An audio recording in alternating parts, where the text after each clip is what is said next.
విస్తృతంగా ప్రజల్లోకి వెళ్తుంది. ఆ క్లైమ్ సెటిల్మెంట్లు కూడా క్లైమ్ సెటిల్మెంట్ కూడా చాలా స్పీడ్గా చేస్తున్నారు. చాలా సెటిల్మెంట్ కూడా చేసేది ఆల్రెడీ రాజమండ్రిలో కూడా ఇచ్చారు. ప్లస్ ఇదే ఊళ్ళో ఇప్పుడు ద్రాక్షారామంలో కేసు వచ్చింది. రీసెంట్గా మేము ఒక మీటింగ్ పెట్టి మొత్తం ఒక 50 మంది చేయించాము పాలసీలు. అందులో ఒక వ్యక్తి చనిపోయారు యాక్సిడెంట్లో. ఇప్పుడు ఆయనకి కట్టింది ఆయన 500 రూపాయలు, కానీ చనిపోయారు. ఇప్పుడు యాక్సిడెంట్లో చనిపోయారు. ఆయనకి ఇప్పుడు 10 లక్షల పైన సెటిల్మెంట్ చేస్తున్నాం, ప్రాసెస్లో ఉంది.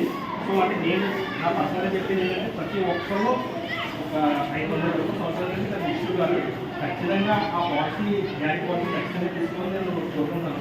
ప్లస్ అదేవిధంగా లేడీస్ అందరికీ కూడా ఖచ్చితంగా మీరు అందరూ కూడా మహిళా సమాజ్ సేవింగ్స్ సర్టిఫికేట్ ఖచ్చితంగా తీసుకోండి. అది ఉన్న వాళ్ళు లేడీస్ ఇప్పుడు 7.5% అది బెనిఫిట్ ఉన్న ఏకైక స్కీమ్ అది. నెక్స్ట్ మా శ్రీనివాస్ గారు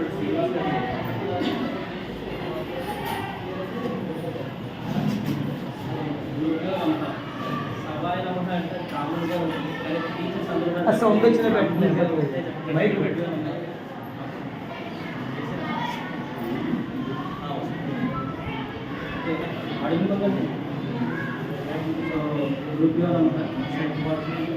ఈరోజు జనంలోకి మనం అని చెప్పి ప్రోగ్రామ్ పెట్టడం జరిగింది. ఇంత షార్ట్ టైంలో షార్ట్ నోటీస్లో దీన్ని యాక్చువల్గా కన్నుల పండగ ఉంది. ఒకేసారి ఇంటర్ టీచర్స్ని ఒకేసారి చూస్తే మా విట్ల గారికి హెచ్ఎం గారి స్టాఫ్ మాకు ఆ సంబంధం కాదు. నెక్స్ట్ హెడ్ మాస్టర్ గారికి కూడా థ్యాంక్ యూ సో మచ్. చేసిన టీచర్స్ అందరూ కూడా పేరు పేరున నమస్తే and warm welcome. Department of post ఇది దీని గురించి పరిచయం ప్రత్యేకించి అక్కడ జరుగుతుంది. ఎందుకంటే ప్రతి ఊర్లో మన ఇండియాలో ఈవెన్ హైవేస్ కూడా వెళ్ళని, అంటే రోడ్డు కూడా వెళ్ళని మారుమూల ప్రాంతాలకి పోస్ట్ డిపార్ట్మెంట్ అనేది వెళ్ళడం జరిగింది. 1,55,000 మంది పోస్టర్స్ ఉన్నాయి మనకి. సో ఇంత డీప్గా కనెక్టెడ్ అయిన నాకు తెలిసి ఏ గవర్నమెంట్